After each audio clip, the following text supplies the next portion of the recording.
s'est perdu sur des chemins, en vagabond s'en est allé, errer de ville en campagne, rouler, rouler sans se presser, comme des nomades enflammés, à la recherche de liberté. Prendre le temps de s'arrêter, chercher le trésor convoité. Le vagabond est arrivé, venez, venez le contempler. Des paysages de toute beauté. J'ai retrouvé.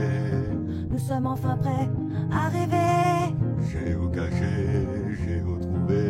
Géo-trouve-nous dans nos voyages toutes ces merveilles inespérées. Dans cette quête vous racontez tout le récit de nos contrées. Allez, allez nous retrouver. J'ai retrouvé. Vous apporter de la gaieté. J'ai retrouvé. Allez, venez, venez vous amuser. J'ai retrouvé.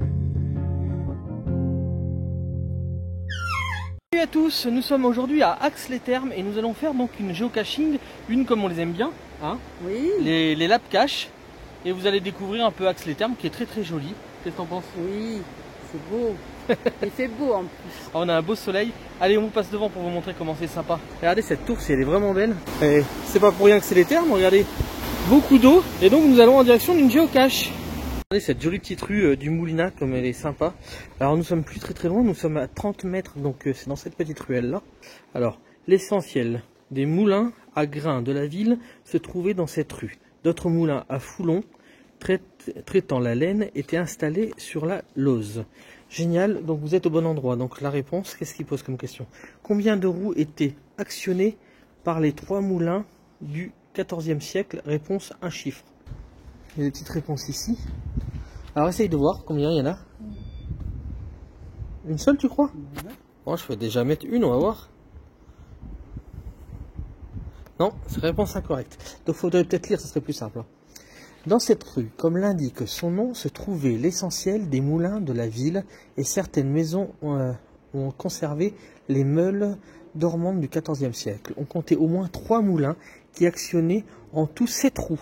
Ah ben voilà. Envoyé. Voilà, super, une de faite. Il devait s'agir de moulins à grains car les moulins foulons qui traitaient la laine se trouvaient sur la Lose. Fournie par les nombreux troupeaux de la région, cette laine était lavée dans l'eau thermale, foulée puis tissée. Il existe d'ailleurs une rue des tisserands dans la ville, actuellement rue François Mansart. Cette activité était soutenue par l'emplacement d'axes sur la route entre Barcelone et Toulouse. Deux grandes villes de drapiers du XIIe au XVIIIe siècle, les corporations des tisserands et des marchands s'y épanouirent.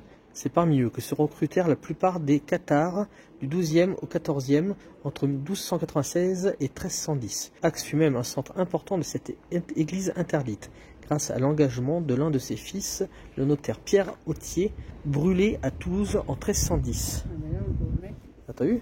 Voilà la rue du Moulineau.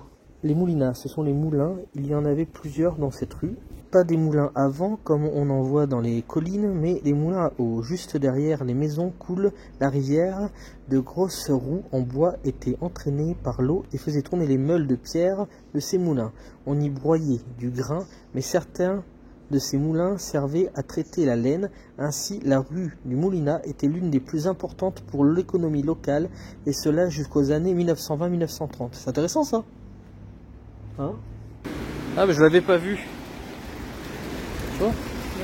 Je l'avais pas vu, mais voilà, elle coule là, eau non potable, risque de se brûler. Ah, donc elle doit être très très chaude là. Ah oui, elle est chaude, hein. Attention, peut-être pas là, c'est peut-être brûlant. C'est incroyable. Incroyable, ouais, mais je me doute, hein. Déjà j'ai touché là, c'est chaud alors là. Ah oui. Et elles sont l'œuf, hein. La fontaine du Cousillot. Alors vous avez le soleil de face, donc je sais pas si vous allez voir quelque chose, je vais me mettre comme ça. Et je vais vous le dire, la fontaine du Cousillot. La source du Cousillot qui coule à 54 degrés avant d'aller se jeter dans les froides eaux de la Lose a un aspect blanchâtre et laisse un dépôt d'algues dans son bassin. Cela est dû à sa forte teneur en barragine, un plancton végétal thermal riche en oligo-éléments, et à l'aspect filandreux. La présence de la barragine signe le pH alcaline de l'eau. Gatien Marécaillou, Ayméric, l'ancien hôtel Regina de l'autre côté du pont, fut la maison de naissance de Gaëtan Marcaillou d'Ayméric, 1807-1855, pianiste et compositeur axéen, dont Maurice Ravel affirmait qu'il fut le vrai créateur de la valse française. En tout état de cause, il eut un beau succès dans les salons du Second Empire, et pas seulement dans le domaine musical, puisque sa valse la plus célèbre, Indiana, fut inspirée par sa maîtresse du moment, un certain George Sand. Cette eau est impropre à la consommation des nourrissons et des enfants de moins de 7 ans. Alors, ça veut dire que les autres y peuvent. La fontaine du Couzillou. Si tu trouves qu'en plus de son odeur, cette fontaine que l'on appelle le Couzillou a un drôle de couleur blanche, cela est dû à une algue microscopique, la barrégine. Mais ne cherchez pas à la voir de plus près, elle est trop petite, et en plus l'eau est très chaude, 54 degrés. La grande maison de l'autre côté du pont fut celle de Gaëtan Marcaillou d'Ayméric, un grand compositeur de valse qui vécut entre 1807 et 1855. Connais-tu la valse?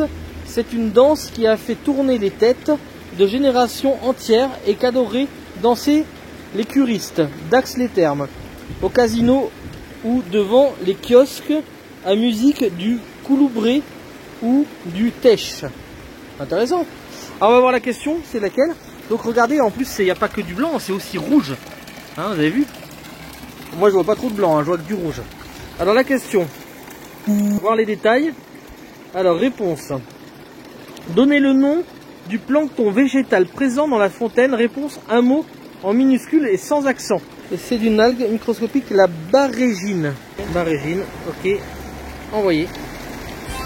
Bravo, terminé. Bravo, la réponse 2 est barrégine. Prochaine étape, rue du Moulinat. Continuez. Et voilà, donc on a fait cette petite étape, on va continuer. Parce que c'est cette maison qui disait en fait la rêverie. Elle est très jolie cette maison, je sais pas ce que vous en pensez. Juste à côté de l'eau en plus. Et là vous avez l'eau juste en dessous, c'est sympa hein. L'église et le casino juste là. Donc on va traverser parce que je vois qu'il y a un truc là, donc ça serait intéressant de savoir ça. Rivière souterraine de la Bouiche. Ah là c'est pas mal ce qu'ils ont fait. Regardez les cavités qu'il peut y avoir en fait. Et là il y a même des escaliers à l'intérieur. C'est pas mal hein, ce qu'ils ont fait. La rivière souterraine, c'est après Foix. D'accord. C'est très bien. Et c'est très bien indiqué. Et ça s'appelle la rivière de La Bouiche. La Bouiche. La rivière souterraine de la Bouiche. Bah, ça a l'air joli déjà vu comme ça. Hein. Voilà, vous voyez. Ah d'accord. À 6 km de Foix, vous voyez. Ah ça a l'air super sympa. Ah ouais, déjà quand on voit les photos là. Ah mais c'est magnifique. Donc on est juste à côté du casino. Entre les thermes qui sont juste là, apparemment les bains publics ou les thermes, je sais pas trop. Je crois que c'est des bains publics. Voilà, c'est les bains du Couloubré. Et donc juste par là, il y aurait un bassin. Voilà, je vous disais qu'en fin de vidéo, il y aurait une surprise. Mais en fait, ça sera pas en fin de vidéo, ça sera maintenant. Regardez, voilà la surprise, c'est les bains d'eau chaude. Construit en 1672, ce bassin a été alimenté par la source de la Basse et Rougeron. Jadis, il servait essentiellement de rinçage du linge, car la température de l'eau à 18 degrés était idéale. En 1869, ce bassin était recouvert par un toit en ardoise supporté par 4 piliers. Cette dernière restauration a été réalisée en 2008. Voilà. Alors baignade interdite. Par contre l'eau elle a l'air chaude, j'ai l'impression. Donc voilà l'eau qui coule par là-bas. Donc elle est blanchâtre par rapport à une algue.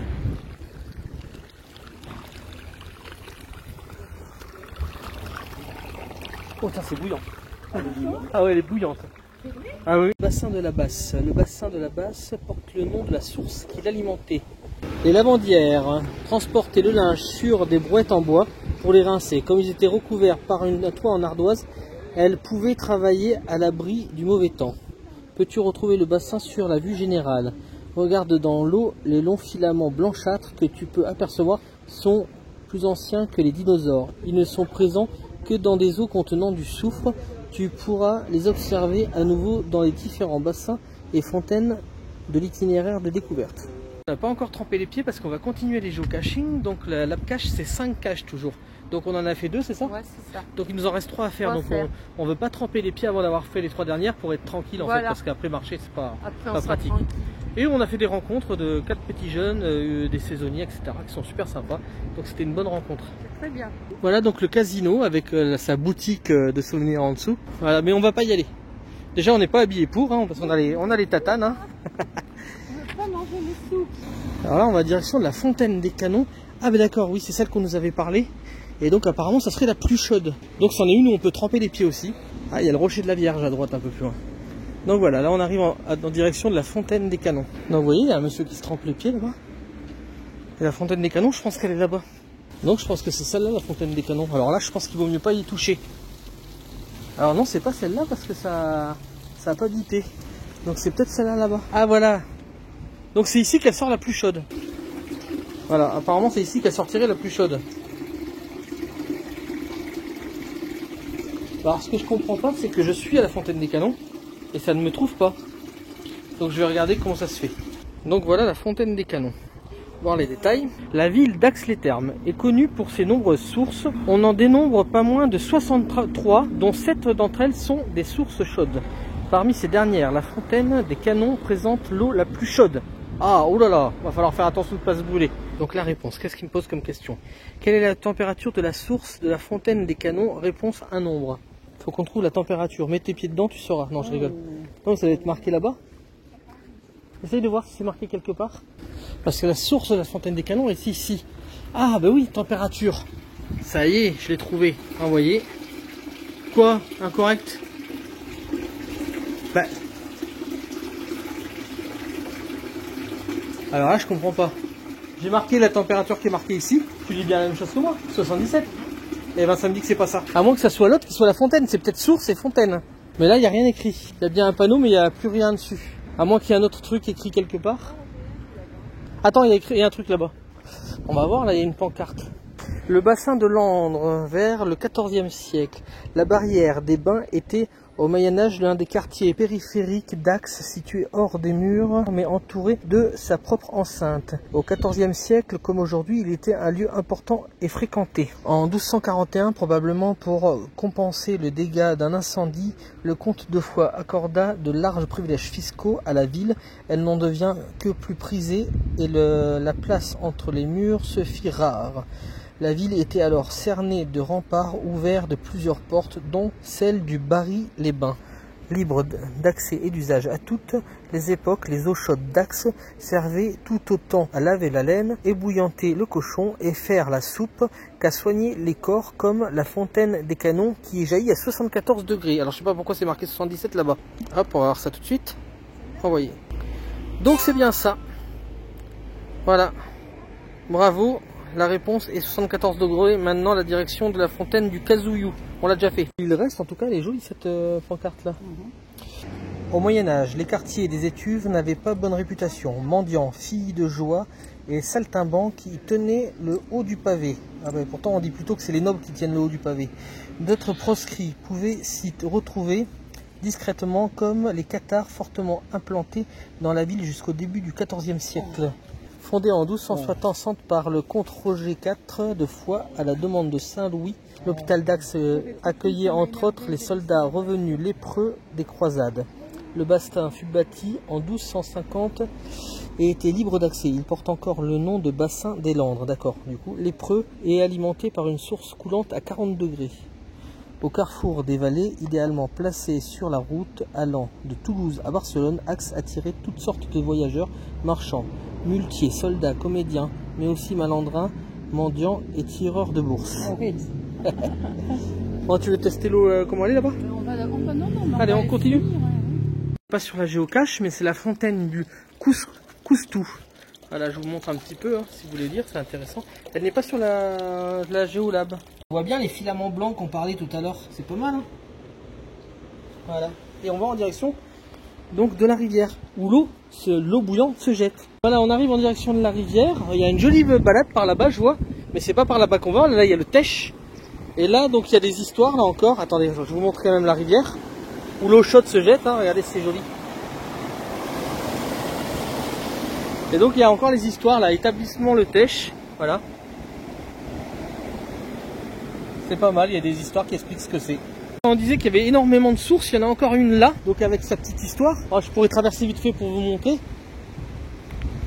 Avec une belle tête de lion. Ah mais c'est celle-là d'ailleurs, la fontaine des neiges, regardez. Alors je vais vous lire l'histoire avant de rechercher ce qui me pose comme question. La fontaine des neiges, un lion de pierre du 19e siècle crache une eau chaude. Cette buvette n'est plus guère utilisée à des fins thérapeutiques puisque l'établissement du Teche est toute proche. Elle reste néanmoins un agréable lieu de repos. C'est la rivière de l'Oriège qui coule à côté. Son nom pourrait, comme l'Ariège, venir du gaulois brillant Areg ou d'Oriégan, qui charrie de l'or. Cette étymologie est discutée, mais à coup sûr l'Oriège est riche de ses multiples reflets d'argent. La légende veut que l'or que l'on trouve sous forme de paillettes dans les rivières ait été un don de Dieu aux habitants d'Axe. Ces derniers furent corrompus par le diable qui leur a pris la tentation et l'avarice. Dieu résolut le problème en jetant Lucifer sous la terre et en plaçant d'énormes rocs de la Vierge au-dessus. Depuis, le malin se débat pour sortir et fait ainsi jaillir des eaux chauffées et chargées de soufre au contact de l'enfer.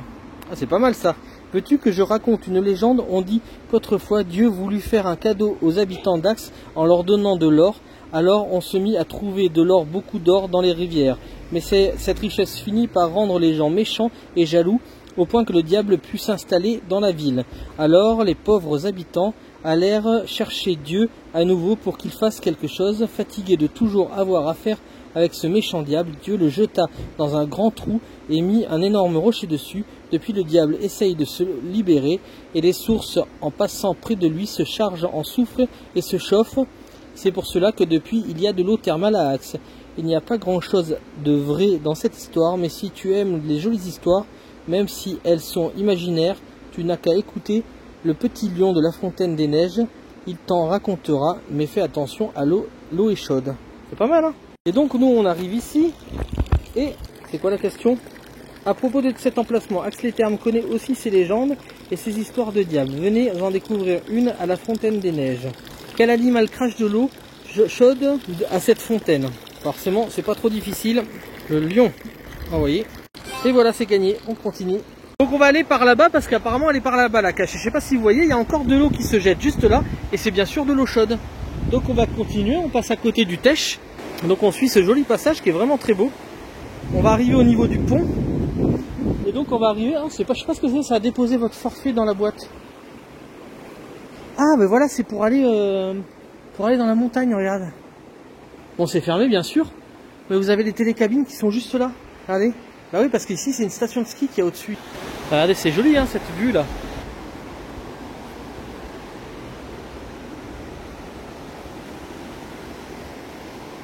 11 mètres, là il y a encore la ville et le travail. Ah ben regardez, je pense que c'est ici. On y est. Le pays d'Axe est alors une terre d'élevage. Sa situation sur l'Axe Toulouse-Barcelone lui permet de croître grâce au commerce bois, fer, cuir, tissus, céréales. De la laine au drap, l'artisanat textile s'y développe. Découvrez ici d'autres aspects de la vie à Axe-les-Thermes. D'accord. La question c'est laquelle?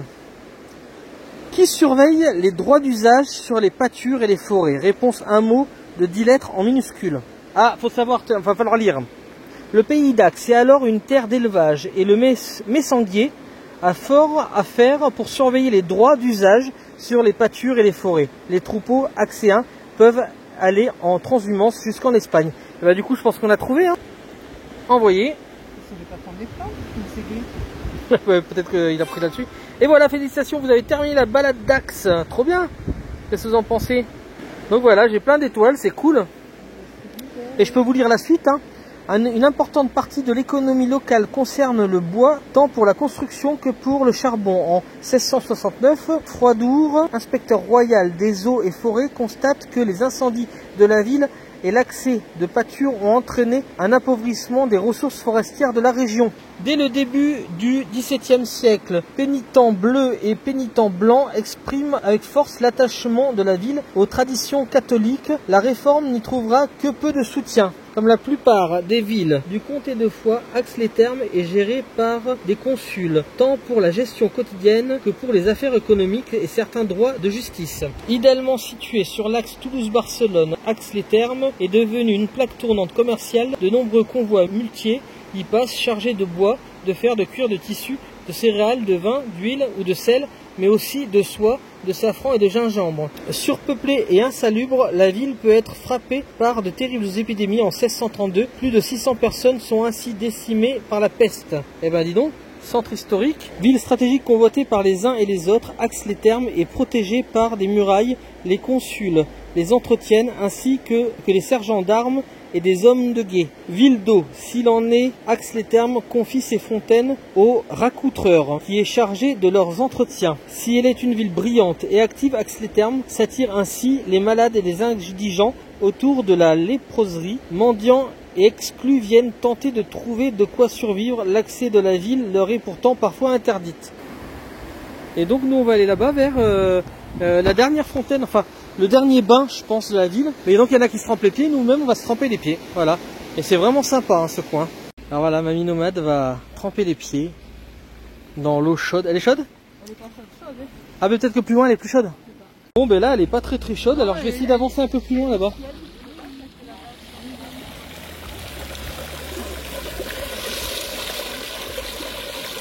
Non, elle est vraiment pas chaude là, on va aller dans la prochaine je crois.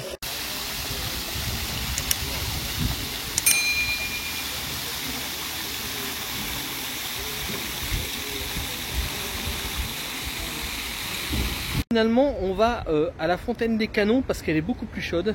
Je pense que ça va être beaucoup plus agréable. Et on s'est pris une petite chocolatine aux amandes. Ah mais tu veux pas aller dans l'eau? Si, je vais y aller, mais j'attends un peu. Je vais manger mon gâteau. Eh ben moi je vais mettre tout de suite les pieds dans l'eau. Voilà, allez, hop, j'y vais. Hop, attends, je vais... Oh oui, elle est plus chaude là. Ah, c'est agréable. Ah ouais. Elle sent plus aussi, comment? Elle n'est pas super chaude comme là où on était juste avant, mais elle est bien chaude quand même. Voilà. Allez, petite gourmande, qu'est-ce que tu manges? Un financier au caramel. Caramel. Allez, bon appétit. Merci.